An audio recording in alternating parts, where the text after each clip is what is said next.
طالب علم تھے، ان کا نام تھا عبداللہ ابن ام مکتوم۔ وہ ظاہری آنکھوں سے نابینا تھے مگر باطن کی آنکھوں سے بینا تھے۔ انہوں نے ایک مرتبہ کوئی مسئلہ پوچھنا تھا تو وہ تیز تیز چلتے ہوئے نبی السلام کی خدمت میں حاضر ہوئے کہ میں جلدی جا کے اس نے استاد سے مسئلہ پوچھ لوں۔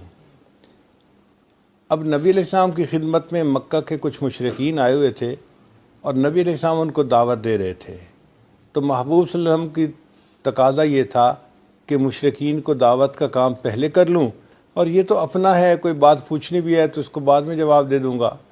اور دستور بھی یہی ہے، اگر ڈاکٹر کے پاس کوئی کینسر کا مریض ہو نا تو ڈاکٹر اس کو پہلے دیکھتا ہے اور نزلے زکام کے مریض کو کہتا ہے بعد میں دیکھ لوں گا، کوئی مسئلہ نہیں، اتنی بڑی بیماری نہیں ہے۔ تو یہ مشرکین تو کینسر کے مریض تھے، تو نبی علیہ السلام ان پہ توجہ دے رہے تھے۔ چنانچہ وہ عبداللہ ابن مکتوم آئے، ان کو تو پتہ نہیں تھا ہو کیا رہا ہے، انہوں نے آتے ہی اپنا سوال پوچھ لیا۔ اب جب سوال پوچھ لیا تو نبی علیہ السلام کی طبیعت پر بوجھ ہوا کہ یہ مجھے میرا کام کرنے دیتا۔ تو نبی علیہ السلام نے ان کو انتظار کے لیے کہا۔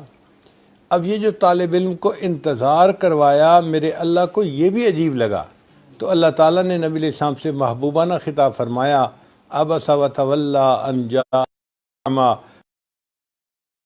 یزکیٰ فتنفعہ الذکریٰ۔